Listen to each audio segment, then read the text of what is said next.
Hello students. तो जो आज हमें करनी है अपनी एक्सरसाइज 2.4, ये हमारा क्लास 9 का लेक्चर है। 3 एक्सरसाइजेज बच्चों को सॉल्व कर चुके हैं, ठीक है। और ये हमारी चौथी एक्सरसाइज है, ठीक है। तो देखो, जो फोर्थ एक्सरसाइज में भी क्या करना है, पहला क्वेश्चन है determine which of the following polynomials have x plus 1 as a factor. बच्चों देखो, अगर x प्लस 1 अगर हमारा फैक्टर होगा, इसका मतलब है कि x इक्वल्स टू -1 क्या होना चाहिए, रूट होना चाहिए। समझ में आया बच्चों? कि अगर x प्लस 1 फैक्टर हो, ठीक है, अगर x प्लस 1 फैक्टर है तो x इक्वल टू -1 क्या होना चाहिए, हमारा रूट होना चाहिए। तो इसका मतलब हम क्या करेंगे, x की जगह -1 हम इन चारों इक्वेशन में रखेंगे और देखेंगे किसकी वैल्यू 0 आ रही है। अगर मान लो x की वैल्यू -1 रखने पर इनकी वैल्यू 0 आ जाए, तो हम समझ जाएंगे कि x प्लस 1 उसका फैक्टर होगा। इसका मतलब क्या हुआ कि हमें p -1 निकालना है। तो पहले क्वेश्चन की बात करते हैं बच्चों। p-1 पहला क्वेश्चन मतलब ये, तो ये हो जाएगा -1 का क्यूब प्लस -1 का स्क्वायर प्लस -1 और प्लस। तो -1 का क्यूब -1 हो जाएगा, -1 का स्क्वायर +1, ये -1 और ये +1। तो चीजों को सारा कैंसिल हो गया, मतलब 0 आ गया। इसका मतलब क्या हो गया कि इसका फैक्टर x प्लस 1 होगा। पहले वाले का फैक्टर x प्लस 1 होगा। दूसरे वाले को चेक कर लेते हैं। तो दूसरे वाले में p-1 निकालेंगे तो कितना हो जाएगा, -1 की पावर 4 प्लस -1 का क्यूब प्लस -1 का स्क्वायर प्लस -1 प्लस 1। तो जो -1 की पावर 4 +1 आएगा, -1 का क्यूब -1, -1 का स्क्वायर +1, ये -1 और +1। 1 से 1 कैंसिल, 1 से 1 कैंसिल किया तो 1 आ गया। इसका मतलब ये 0 तो नहीं है ना बच्चों। इसका मतलब इस दूसरे वाले का x प्लस 1 फैक्टर नहीं होगा। तीसरे वाले की बात कर लेते हैं बच्चों। p-1 कितना होगा, -1 की पावर 4 प्लस 3 इंटू -1 का cube plus 3 into -1 square plus -1 और +1। तो -1 की पावर 4 1 हो गया, -1 का क्यूब -1 और -1 का 3 से इंटू तो -3। यहाँ पे 3 इंटू 1 भी प्लस का 3 हो जाएगा, ये -1 और प्लस 3 से 3 कैंसिल, 1 से 1 कैंसिल, तो यहाँ पे क्या आ गया बच्चों, 1 आ गया। इसका मतलब क्या हुआ, ये 0 के बराबर नहीं है। इसका मतलब इसका भी फैक्टर x प्लस 1 नहीं होगा। और चौथे वाले की उच्च बात कर लेते हैं। तो -1 का क्यूब -1 का स्क्वायर +2 प्लस √2 और ये -1 और प्लस का √2। तो इसे हम सॉल्व करेंगे तो -1 का क्यूब -1, -1 का स्क्वायर +1, ये -2 माइनस का √2 प्लस का √2। तो √2 से √2 कैंसिल हो गया, बाकी तो कुछ भी कैंसिल नहीं होगा। ये भी 0 के बराबर नहीं होगा। इसका मतलब इसका भी फैक्टर x प्लस 1 नहीं होगा। इसका मतलब क्या होगा बच्चों, ये पहला तो पहले वाले में तो x प्लस 1 हमारा फैक्टर होगा, बाकी की तीनों में x प्लस 1 फैक्टर नहीं। दूसरा क्वेश्चन कर लेते हैं बच्चों हम। दूसरा क्वेश्चन क्या है हमारा, यूज द फैक्टर थ्योरम, ठीक है। whether gx is a factor of px in the following case। मतलब gx हमारे px का फंक्शन है, p नहीं है, ठीक है ना। तो फैक्टर थ्योरम का मतलब क्या होता है बच्चों, जो हमने अभी पहले सॉल्व किया। तो ये पहले क्वेश्चन में gx की वैल्यू कितनी है, x प्लस 1 है। इस x प्लस 1 को 0 के बराबर कर देंगे तो x की वैल्यू कितनी हो जाएगी, -1। तो ये लाइक रूट की तरह काम करता है। अगर हम x इक्वल टू -1 पहले में रखें और अगर ये 0 आ जाए, तो हम समझ जाएंगे कि x प्लस 1 क्या होगा, फैक्टर होगा कि नहीं, ठीक है। तो पहले वाले में बच्चों p माइनस वन निकाल लेते हैं तो क्या हो जाएगा, 2 × -1³ प्लस -1 का स्क्वायर -2 × -1 और -1। तो ये बच्चों -2, ये 1, ये +2, ये -1, तो सब कुछ कैंसिल होकर बच्चों क्या आ गया, 0 आ गया। इसका मतलब बोल सकते हैं gx is factor of px। क्या बोल सकते हैं, gx is factor of px। ठीक है, उसी तरीके से बच्चों दूसरे क्वेश्चन में x इक्वल टू -2 रख देना, और तीसरे क्वेश्चन में x इक्वल टू +3 रख देना, और अगर 0 आ जाए तो समझ जाना कि gx हमारा px का फैक्टर है। ठीक है, क्वेश्चन नंबर 3 की बात करते हैं बच्चों हम। क्वेश्चन नंबर 3 क्या है, क्वेश्चन नंबर 3 बोला गया find the value of k if x - 1 is a factor of px। तो इसका मतलब क्या होगा, अगर x - 1 फैक्टर हो गया तो x इक्वल टू 1 क्या हो जाएगा, रूट हो जाएगा। इसका मतलब क्या हो जाएगा कि p1 की वैल्यू 0 होगी थी, मतलब x की जगह 1 रखते हैं फंक्शन में या पॉलिनोमियल में, तो उसकी वैल्यू 0 हो जानी चाहिए। तो पहले वाले केस में p1 निकाल देते हैं तो क्या हो जाएगा, 1² + 1 + k, और p1 की वैल्यू 0 है, तो यहाँ से हो जाएगा 1 + 1 + k = 0। तो यहाँ से k की वैल्यू कितनी हो जाएगी, -2। ये आंसर होगा। दूसरे वाले की बात कर लेते हैं, यहाँ पे p1 कितना होगा, 2 × 1² + k × 1 + √2। तो यहाँ से क्या हो जाएगा, 2 + k + √2, इसकी वैल्यू 0 होनी चाहिए। तो यहाँ से k की वैल्यू कितनी हो जाएगी, तो -2 - √2, ये आंसर होगा।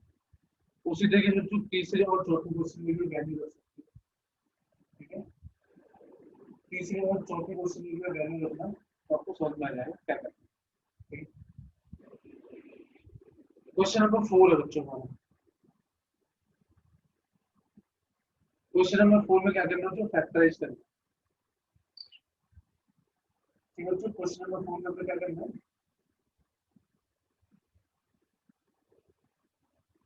हमें फैक्टराइज करना है। फैक्टराइजेशन का मतलब क्या होगा, फैक्टराइजेशन का मतलब होता है ब्रेक करना, तोड़ना।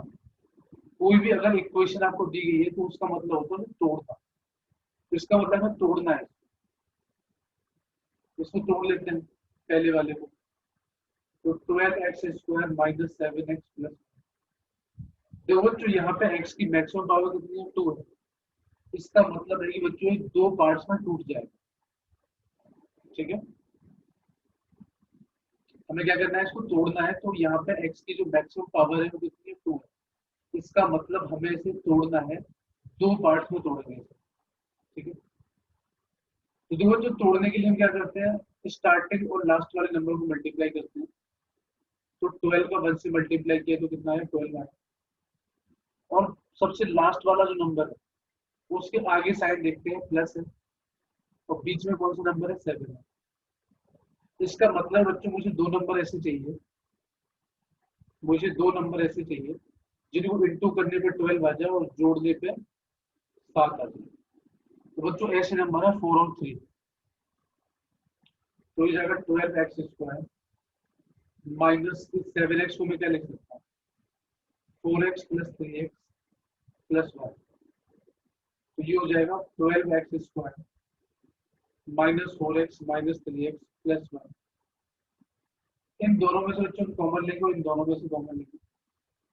यहाँ से बच्चों 4x कॉमन आ जाएगा, तो 3x - 1 बचा, और यहाँ से माइनस का 1 कॉमन आ जाएगा, तो 3x - 1। तो फाइनली मेरे पास आ गया 3x - 1 और 4x - 1। वो तो देखो ये हमारा पहला फैक्टर हो गया और ये हमारा दूसरा फैक्टर। चलो बच्चों एक क्वेश्चन और कर लेते हैं इसमें से। मान लो दूसरा क्वेश्चन कर लेते हैं। ये है 2x² + 7x + 3। तरीका वही बच्चों, आगे के नंबर और पीछे के नंबर को मल्टीप्लाई करेंगे तो कितना आएगा 6 आएगा। ठीक, तो बच्चों देखो, और लास्ट में क्या लिखा हुआ है प्लस, और बीच में कौन सा नंबर लिखा हुआ है 7। इसका मतलब मुझे दो नंबर ऐसे चाहिए जिनका इंटू करने पर 6 आ जाए और जोड़ने पे 7 आ जाए। तो बच्चों वो दो नंबर है 6 और 1। यहाँ से हो जाएगा 2x² plus 6x plus x plus 3। इन दोनों में से 2x कॉमन आ जाएगा बच्चों, तो x प्लस 3 बचेगा। तो यहाँ से 1 कॉमन आ जाएगा तो x प्लस 3। तो ये हो गया x प्लस 3 और 2x प्लस 1। तो बच्चों ये हमारा क्या होगा फैक्टर होगा। ये पहला फैक्टर हो गया और ये दूसरा फैक्टर। तो उसी तरीके से बच्चों आप तीसरा और चौथा भी ट्राई कर सकते हो खुद। देखो बच्चों पांचवा क्वेश्चन है। पांचवें क्वेश्चन में क्या है हमारा क्यूबिक पॉलिनोमियल है। ठीक है, पांचवें में कौन सा पॉलिनोमियल है हमारा क्यूबिक पॉलिनोमियल है और हमें इसे फैक्टराइज करना है। तो देखो जो एक क्यूबिक पॉलिनोमियल है तो इसके कितने टुकड़े होंगे, 3 टुकड़े होंगे। 3 टुकड़े का मतलब 3 फैक्टर होंगे। तो 3 फैक्टर हमें निकालना है। तो सबसे पहले तो देखो बच्चों क्या करते हैं, पहले वाला क्वेश्चन लिख लेते हैं। P X equal to X cube minus 2x² minus X plus 2। और बच्चों देखो एक थ्योरम होती है हमारी डिवीजन एल्गोरिथम। डिवीजन एल्गोरिथम क्या होती है, डिविडेंड बराबर divisor into quotient plus remainder. ये हमारी डिवीजन एल्गोरिथम होती है। Dividend equals to divisor into quotient plus remainder. तो बच्चों हम सबसे पहले क्या करेंगे, क्यूबिक पॉलिनोमियल की बात बता रहा हूं। ठीक है, क्यूबिक पॉलिनोमियल की बात बता रहा हूं। तो क्यूबिक पॉलिनोमियल में सबसे पहले तो हम क्या करेंगे, क्यूबिक पॉलिनोमियल में सबसे पहले हम ये देखते हैं कि जो लास्ट में जो नंबर लिखा हुआ है 2 लिखा है ना यहाँ पे, तो इस 2 के फैक्टर कौन कौन से होंगे, 1 होगा, -1 होगा, 2 होगा और -2 होगा। ठीक है, सबसे लास्ट में कौन सा नंबर लिखा हुआ है, 2 लिखा हुआ है। तो 2 के फैक्टर क्या होंगे, 1 होगा, -1 होगा, 2 होगा और -2 होगा। तो हम x की जगह पर ये चारों वैल्यू रख के देखेंगे और ये देखेंगे कि कौन सी वैल्यू पे 0 होगा। तो पहले तो 1 रख लेता हूँ। तो p1 कितना हो जाएगा, 1 cube minus 2 into 1 square -1 plus 2। तो ये 1 -2 -1 प्लस 2, तो देखो बच्चों 0 हो गया। इसका मतलब x इक्वल टू 1 क्या हो गया, रूट हो गया हमारा। और अगर x इक्वल टू 1 रूट हो गया तो x -1 क्या हो जाएगा, फैक्टर हो जाएगा। x -1 क्या हो जाएगा हमारा, फैक्टर हो जाएगा। तो अब हम क्या करेंगे बच्चों, इस फैक्टर से हम अपने पॉलिनोमियल को डिवाइड करेंगे। यानी कि x -1 से हम डिवाइड कर देंगे किसे, x cube -2x² minus X plus 2। अब हम सबसे पहले ये देखेंगे बच्चों कि इस x में किससे मल्टीप्लाई करेगी, एक्स क्यूब आ जाए। इस x में किससे मल्टीप्लाई करेगी, एक्स क्यूब आ जाए। तो हम x² से मल्टीप्लाई करेंगे। तो x² का मल्टीप्लाई x में करेंगे तो क्या हो जाएगा, एक्स क्यूब हो जाएगा। और x² का मल्टीप्लाई -1 में करेंगे तो माइनस का x²। अब बच्चों हम क्या करते हैं, नीचे वाले नंबर को घटा देते हैं। घटाने का मतलब है उनको साइन चेंज करना पड़ेगा। तो ये तो कैंसिल हो जाएगा। ये माइनस का 2x², ये प्लस का x²। तो माइनस का x² बचा और यहाँ से माइनस एक्स को हमने ले लिया। तो अब हम ये सोचेंगे कि इस x में किससे मल्टीप्लाई करें कि माइनस का x² आ जाए। तो माइनस एक्स से मल्टीप्लाई करेंगे।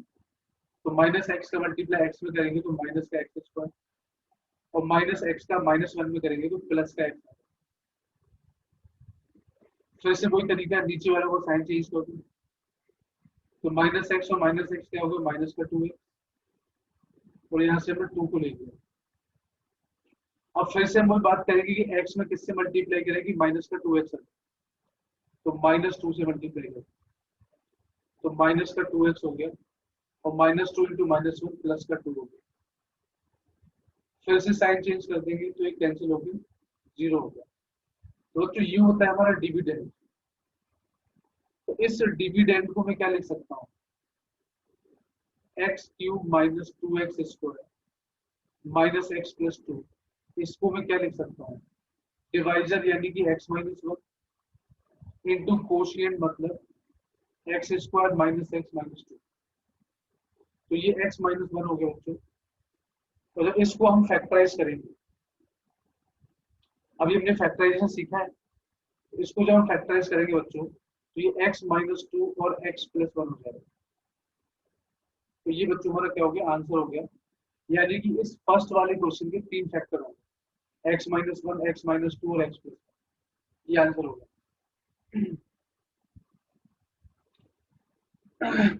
तो उसी तरीके से बच्चों हम दूसरा क्वेश्चन भी कर लेते हैं।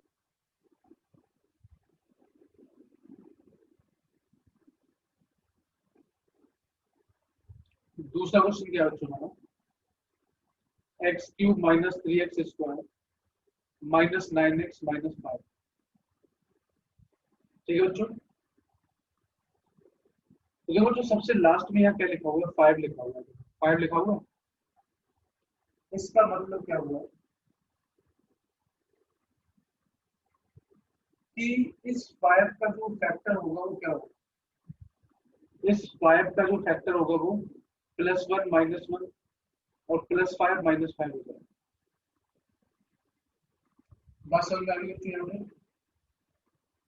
कि इसका जो फैक्टर होगा वो प्लस 1 माइनस 1 प्लस 5 माइनस 5 हो जाएगा। ठीक है, तो मैं क्या करता हूँ कि यहाँ पे माइनस 1 रख के देख लेता हूँ। तो p माइनस 1 कितना हो जाएगा, माइनस 1 का क्यूब माइनस 3 इंटू माइनस 1 का square minus 9 into minus 1 minus 5। तो ये हो जाएगा तो माइनस 1 माइनस 3 प्लस 9 माइनस 5। तो बच्चों ये 0 हो गया।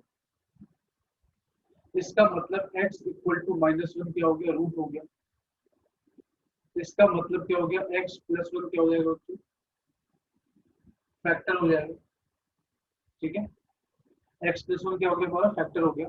तो अब हम x प्लस 1 से डिवाइड कर देंगे किसको, इस पूरी equation, x cube minus 3x square minus 9x minus 5। तो अब हम सोचेंगे बच्चों x में किससे मल्टीप्लाई करेंगे, x क्यूब आ जाए तो एक्स स्क्वायर से कर देंगे, तो x square plus x cube plus x square हो जाएगा। साइन चेंज कर देंगे, माइनस 3x स्क्वायर और माइनस का एक्स स्क्वायर हो गया माइनस का 4x और माइनस का 9x यहाँ पे आ जाएगा। तो मैं x में किससे मल्टीप्लाई करूंगी, माइनस 4x स्क्वायर आ जाएगा, माइनस 4x, तो माइनस 4x स्क्वायर और माइनस 4x का 1 से तो माइनस 4x। साइन चेंज कर देंगे तो ये बचेगा माइनस का 5x, ये बचेगा माइनस का 5। तो मैं माइनस 5 से मल्टीप्लाई कर दूंगा तो minus 5x minus 5। Sign change कर देंगे दोनों कट जाएंगे। तो बच्चों भी क्या लिख सकता हूँ, तो मैं यहाँ पे लिख सकता हूँ कि x cube minus 3x square minus 9x minus 5, इसको मैं क्या लिख सकता हूँ, x plus 1 into x square minus 4x minus 5। तो देखो जो एक्स प्लस 1 तो जो का क्यों रहेगा, और जब आप इसको फैक्टराइज करोगे जो मैंने सिखाया भी आपको, तो ये हो जाएगा एक्स माइनस 5 और एक्स प्लस 1। तो बच्चों ये हमारा आंसर हो गया, मतलब ये 3 फैक्टर हो जाएंगे। ठीक है, ये हमारे 3 फैक्टर हो जाएंगे,